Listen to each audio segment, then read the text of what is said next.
Hello. In this video, I would like to take you through setting up some of the most commonly used features on the Discovery, and also show you a few features that are a little less obvious, but no less useful for that. The first thing I would recommend is to download the Land Rover iGuide app. This contains not only a full searchable copy of the handbook, but also a reference guide for warning lights on the dashboard, a frequently asked questions section, and a visual tour around the inside and outside of the car, with information on the controls, buttons and features. It's a great source of immediate information when a question pops into your head, or you just see a button and you wonder, well, what does that do? Another download is the Land Rover Remote app.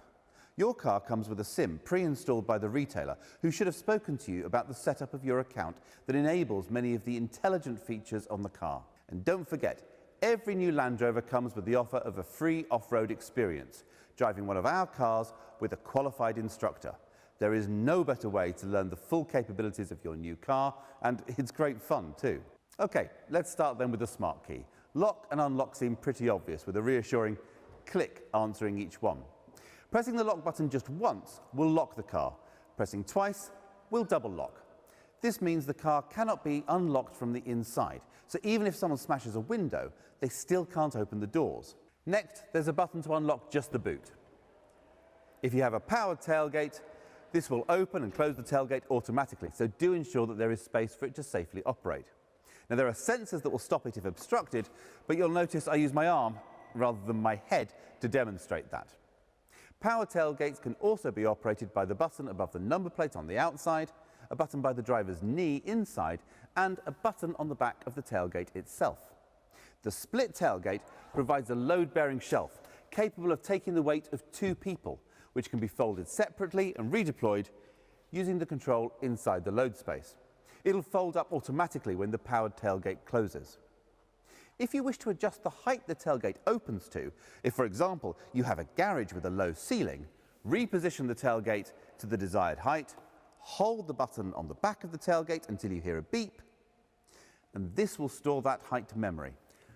So long as the smart key is in your pocket, sweeping your foot under the rear corner of the car will trigger the tailgate to open or close.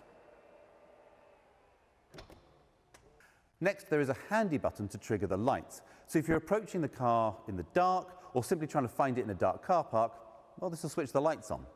By default, they'll stay on for 30 seconds, and this can be extended up to 4 minutes if you want, using the instrument panel in the car. More on that later. Unlocking the car will also trigger the headlights, and they'll remain on for a short period after locking to provide light to see you to your door. And the final button is a panic alarm. Press for 3 seconds, or press 3 times in 3 seconds, and the horn will sound and the hazard lights will flash.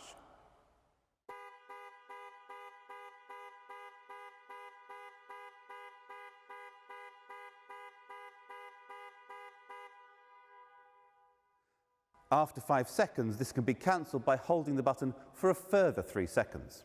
Holding the unlock button down will operate global opening, lowering all the windows to allow air into the car before you enter on a hot day. Now, similarly, if you get out and then realize you've left a window open, hold the lock button to activate global closing, to raise all the windows and secure the car. Now, these operations can be enabled or disabled using the instrument panel options. If your car is fitted with keyless entry, you don't even need to remove the key from your bag or pocket. As long as it's within a foot or so of the car, as soon as you put your hand around the door handle, the doors will unlock. When you leave the car, place your thumb on the end of the door handle to secure the vehicle. To use the third row seats, simply pull them out of the floor and then click the headrests into place. Higher spec cars have powered seats that can be controlled from the main touchscreen, switches on the pillar adjacent to the second row seats, or the load space control panel. Access is via the rear doors. The release on top of the second row seats will tilt the seat and then roll it forward. Once you've clicked it back in place, a bar under the seat will roll the second row forwards or backwards to share legroom out between the passengers. When you're not using the third row seats, they can be folded down by pressing the button on the side of the headrest to allow it to drop forwards, and then once more to release the back of the seat to fold down into the floor of the boot. Again, if powered, they can be controlled via the touchscreen, second row, or load space controls. Folding the second row seats involves dropping the headrests using a button on the side of the headrest and then pulling the lever on the side of the seat. Pull the seat back forward until it locks in place. If powered, this can be achieved with the touchscreen or load space controls. Getting into the car then, the first thing you need to do is find a comfortable position. Seat controls can be found on the outside of the seat. Steering wheel adjustment is either electric using the joystick on the right hand side of the steering column or manual. Pull the lever on the underside of the steering column down, adjust the reach and rake to suit, and then push the lever up to lock the steering wheel in place. Mirrors are adjusted using the controls mounted on the driver's door. Select which mirror to adjust using the buttons and then use the joystick to adjust the angles. Incidentally, if you have power folding mirrors, pressing both buttons together will fold them in, useful if squeezing through a tight gap. Once everything is adjusted to your satisfaction, if you have memory settings, you can save these positions. Just press the M button and then within 5 seconds press one of the numbered memory settings. You'll hear a chime to confirm that it's saved.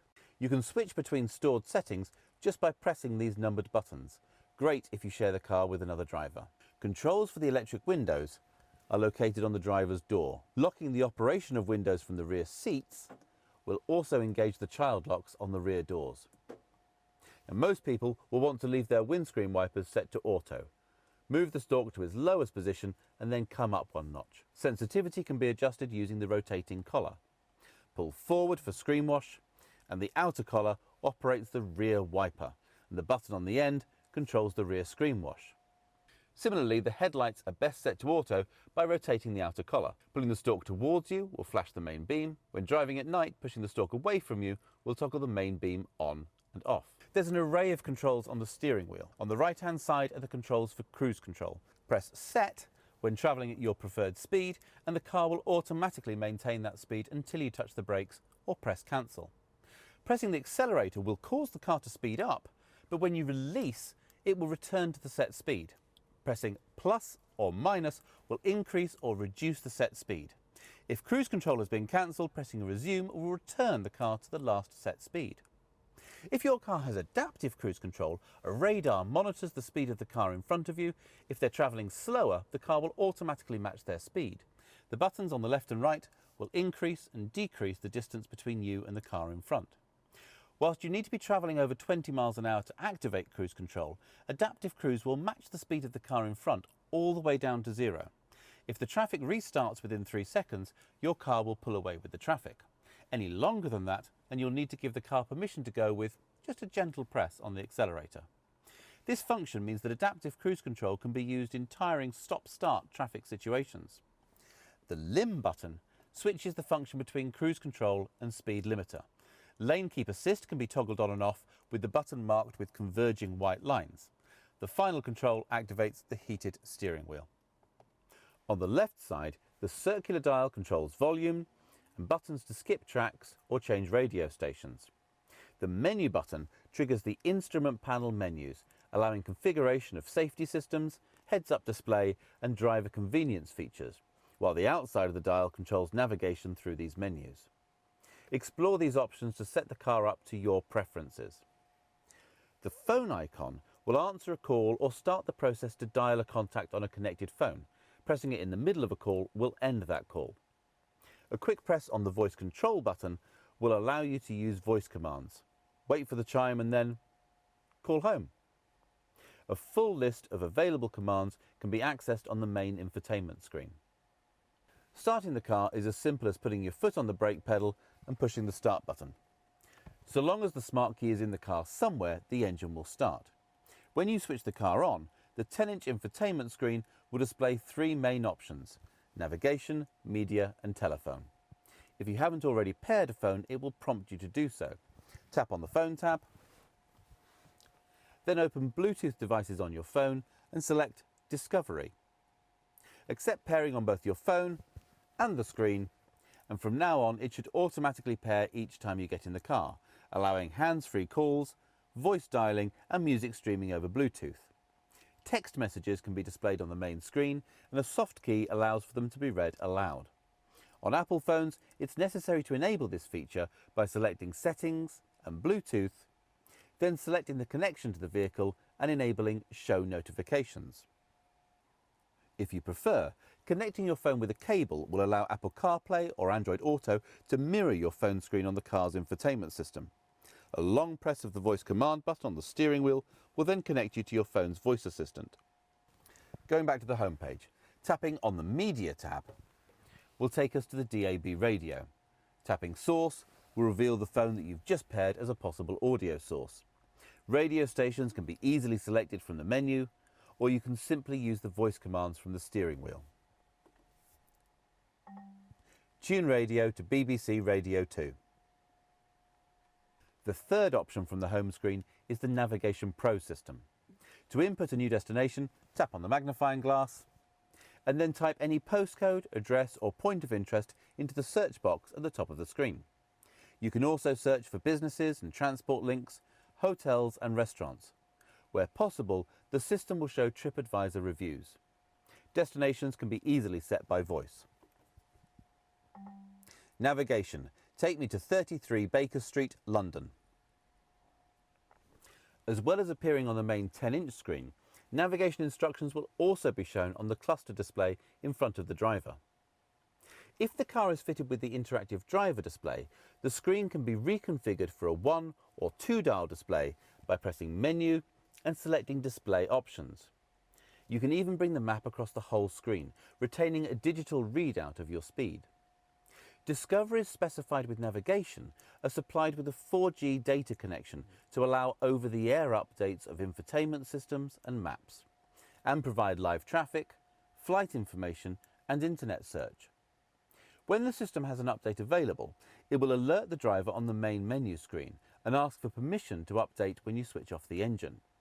Only agree at a convenient time, as the car must then remain switched off and locked for up to 30 minutes whilst the update is applied. Swiping to the left from the home screen reveals additional features such as 4x4 information and driving efficiency analysis, and options for smart settings. The car can be set to recognise different drivers, either by different smart keys or by the signal from their mobile phone, so the system can develop separate profiles for each driver's preferences.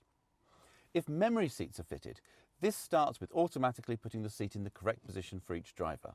It can also analyse behaviour to pre-select navigation routes based on your regular routine, store audio preferences and remember climate settings. So the car might automatically put the heated seats on when it's below 6 degrees outside. Remember that you listen to a particular radio station on the way to work, but listen to a podcast on the way home. Know that on Thursday you come home via the gym and set the navigation accordingly. It will also remember that you like a 1-dial display, but your partner prefers 2 dials with the map shown between them. Obviously, this involves storing a level of personal data, so when setting the system up, you can choose what data is stored on each profile. If you don't want it to store location data or information on your phone calling habits, just deselect these options. Below the main touchscreen, you'll find the climate controls. The centre dial controls fan speed, while the left and right dials give temperature control for driver and passenger. Pressing these dials in will toggle function to control the heated seats. There are also buttons here for heated front and rear windscreens and air circulation. Discovery uses a rotary gear shift controller which rises up when the ignition is switched on. Press on the brake pedal and rotate the dial to select reverse, neutral or drive. To select sport mode, press down slightly and rotate one more notch. This will alter the operation of the automatic gearbox, holding onto gears longer to give punchier performance. You can manually shift up and down the auto gearbox using the paddles either side of the steering wheel. To return the car to automatic operation, hold the right paddle towards you for 3 seconds. When you come to a stop, you can rotate the dial back to park, or switching off the ignition will automatically return it to park before it descends back into the console. Pressing the terrain response control causes the dial to rise up and you can turn it to select different driving modes. The car will alter throttle response, traction control and differential settings to deliver the best control and grip on a variety of surfaces.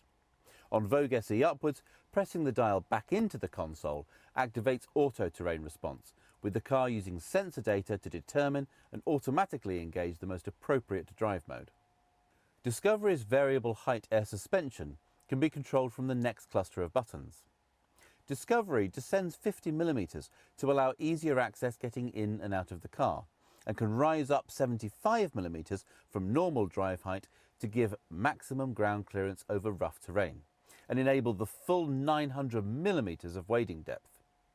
The rear suspension height can also be controlled using the switches in the load space, which can make loading the boot or hitching a trailer easier.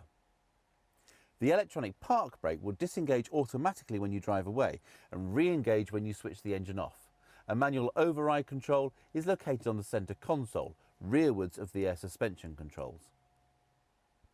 When driving, be aware that a start-stop system is standard, so the engine will cut out when you come to a stop, instantly restarting in the time it takes for your foot to move from the brake to the accelerator when you pull away. This can be overridden with a control on the lower panel, but it delivers a surprisingly high fuel saving and helps reduce air pollution in cities and towns. All cars are fitted with exhaust filters. These need to refresh occasionally, and you may notice more visible exhaust emissions whilst this is happening. For a diesel, it tends to happen when the car is being driven at higher speeds and the exhaust gets hot. For a petrol, it happens more frequently when you lift off the throttle and more oxygen passes through the system. Occasionally, the car may display a message saying drive to clear. This is most common on diesels which have predominantly been used for short, low-speed journeys, in which case they need a blast down a dual carriageway.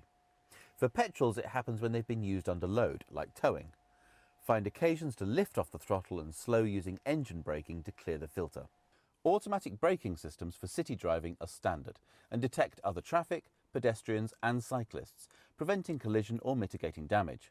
Cars fitted with adaptive cruise control have a high-speed emergency braking system. The lane keep system will provide a torque steer back into the lane if the car thinks you're drifting beyond the lane markers, so it's important to indicate when changing lane. If blind spot assist is fitted, the door mirrors incorporate a blind spot warning system, lighting up when a vehicle is travelling alongside and flashing rapidly to warn you if a car is closing to overtake. If you start to move into the path of an adjacent vehicle, the car will deliver a torque steer in an attempt to avoid a collision. For additional safety, in the event of an accident where the airbags are deployed or the fuel safety cutoff is activated, the car will automatically contact emergency services, sending GPS location data. Emergency services can be contacted at any time by pressing the right-hand button above the rear-view mirror. The left-hand button summons breakdown assistance. Both these buttons have covers to avoid accidental operation. When refuelling, simply press the filler flap. So long as the car is unlocked, it will open. A smart mechanism will prevent filling with the wrong fuel. Diesel cars have an additional spout under the bonnet for topping up with diesel exhaust fluid. Warnings will flash up on the information display to let you know when you're running out. You get about 1,000 miles notice, and if it runs out, as a legal requirement, the engine will not start. The remote app provides monitoring of many systems. When you first run the app, there's a quick start guide to aid setup, and then it provides control over remote locking and unlocking of the car, tells you how much fuel there is left in the tank, reports the last parked location of the car so you can always find your way back to it, and it can export a full journey log in the form of an Excel spreadsheet, so if you need to monitor business mileage, that's easy to keep track of. It also provides remote activation of the climate system, cooling the interior in summer before you get in, or warming and de-icing the car in winter whilst keeping the car fully secure. HSE luxury specification cars can even raise and lower the second and third row seats using commands from the remote app, useful if it's raining and you want to get the car ready for passengers or a large load. This video has really only touched on the essentials. Please make use of the iGuide app or videos on our YouTube channel to find out more, or contact your retailer with any questions. Thank you for your time and enjoy your time with the Discovery.